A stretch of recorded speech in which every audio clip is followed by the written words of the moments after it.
Bonjour Caroline Missika, bienvenue. Bonjour. Vous êtes donc la directrice RSE du groupe Heineken France qui s'est donné une feuille de route, brassons un monde meilleur. Quels sont les objectifs de cette feuille de route ? Les objectifs sont multiples.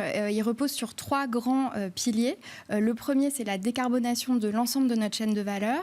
Le deuxième, c'est la préservation de nos ressources et des ressources. Et le troisième, c'est la promotion d'une consommation responsable.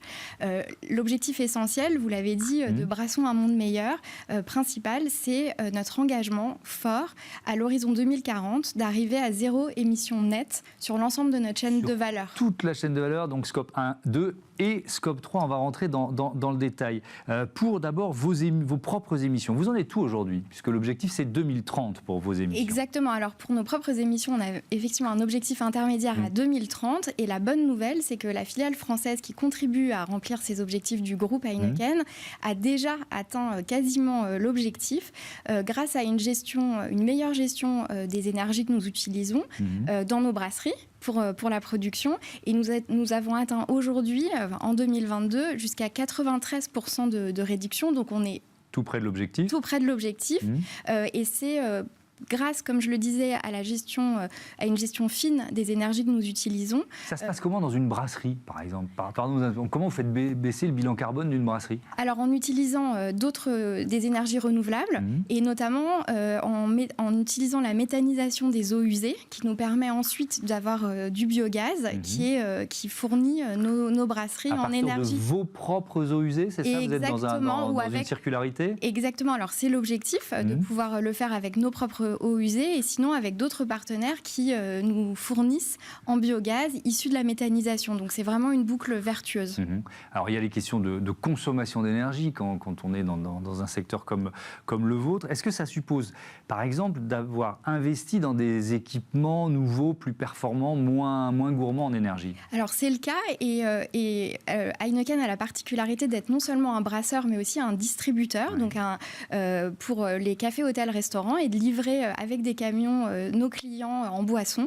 Et dans ce cadre-là, effectivement, ce sont des investissements que nous faisons, par exemple avec le renouvellement de la flotte de nos camions, pour avoir à terme 100% de camions électriques, ce qui nous permet d'accéder au centre-ville où sont principalement nos clients et qui sont devenus pour beaucoup des zones à faible émission. Oui, vous anticipez, même si on voit que certaines villes retardent un petit peu l'entrée en vigueur, mais vous anticipez sur le moment où toutes les grandes villes seront en ZFE. Est-ce que ça suppose aussi dans les brasseries elles-mêmes des équipements nouveaux ? Parce que ça, c'est des investissements lourds dont on se pose toujours la question de la rentabilité d'un investissement comme celui-là. Alors, c'est évidemment des investissements, mais c'est surtout, et je le disais, le choix des énergies que nous utilisons, du biogaz, de l'électricité verte, et par encore, tout le monde en veut, pardon de vous interrompre, mais de l'électricité verte, tout le monde en cherche. Donc, c'est pas si facile à sourcer, j'imagine. Non, mais on fait nos meilleurs efforts pour la trouver. Et puis, pour revenir au camion aussi de France Boisson, parce que c'est un gros poste aussi d'émission. France Boisson, ça dépend du groupe Heineken. Exactement. C'est une de nos 2 activités en France. Il y a les camions électriques, ça c'est à l'horizon 2040, d'avoir uniquement des camions électriques. Et d'ici là, on utilise aussi d'autres types d'énergie avec du biogaz, du biodiesel. Et pour le biodiesel, c'est un carburant synthétique qui est fait à partir de huile et graisse usées, déjà de nos clients en fait, des restaurateurs dont on récupère les huiles usagées. C'est quoi votre première source d'émissions carbone ? Les emballages. Quand on étudie les bouteilles en verre ou les canettes ? Les canettes, l'ensemble de nos emballages. Quand on étudie la répartition de nos émissions sur l'ensemble de notre chaîne de valeur, c'est les emballages qui sont le principal poste. C'est à peu près 40%. C'est pourquoi nos efforts portent aussi et surtout sur les emballages. Quel choix vous avez fait pour réduire cet impact ? Alors, d'abord, un des premiers, c'est l'allègement du poids de nos emballages. Et je vais vous donner quelques chiffres. Nos bouteilles en verre, par exemple, nous avons, depuis 5 ans, réussi à économiser 69 000 tonnes de verre.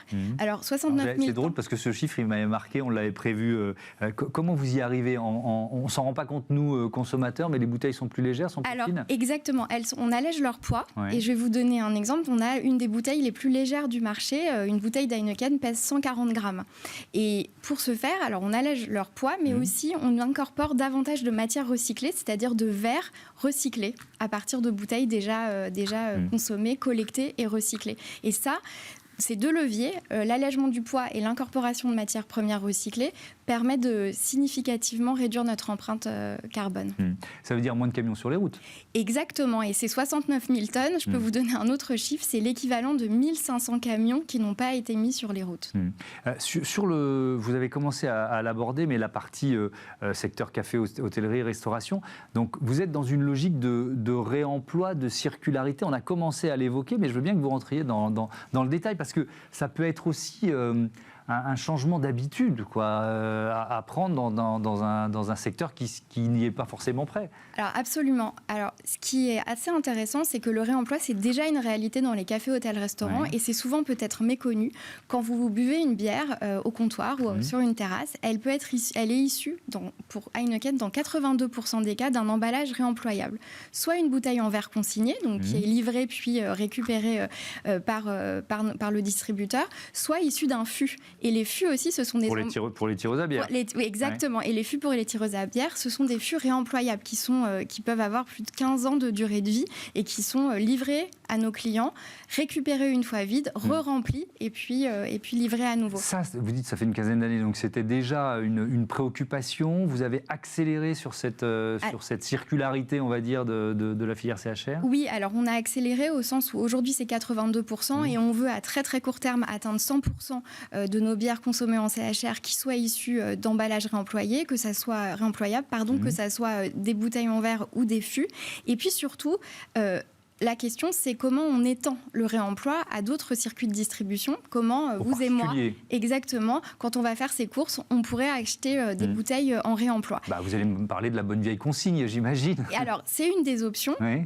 Et ce qu'on essaye de faire avec l'ensemble des acteurs impliqués, que ce soit nos fournisseurs en verre, nos clients, mais aussi les consommateurs, c'est de trouver le modèle qui fonctionnera le mieux. C'est-à-dire qui fonctionnera du point de vue économique, environnemental et surtout qui suscitera l'adhésion du consommateur. C'est qu'on trouve le meilleur moyen que le consommateur ait envie de choisir une bouteille en réemploi. Donc ça veut dire que vous êtes dans une période de test, en quelque sorte? Exactement. On fait des tests avec nos clients, les distributeurs, pour évaluer ce qui fonctionne et ce qui ne fonctionne pas, pour ensuite passer à l'échelle et pouvoir développer davantage le réemploi. C'est vraiment le défi de demain pour nous. Donc là, on était, on va dire, globalement sur vos propres émissions, scope 1 et 2. Si on élargit au scope 3, et donc là, l'ambition, zéro émission nette en 2040, une décennie plus tard, qui sont les principaux partenaires, les sous-traitants qu'il faut convaincre, qu'il faut embarquer? Alors, en fait, souvent, quand on regarde les chaînes de valeur, on est chacun le scope 1, le scope 2 ou le scope 3 d'un acteur, de quelqu'un d'autre. Et dans notre cas, le scope 3, c'est notamment nos fournisseurs. Et on a parlé des emballages en verre.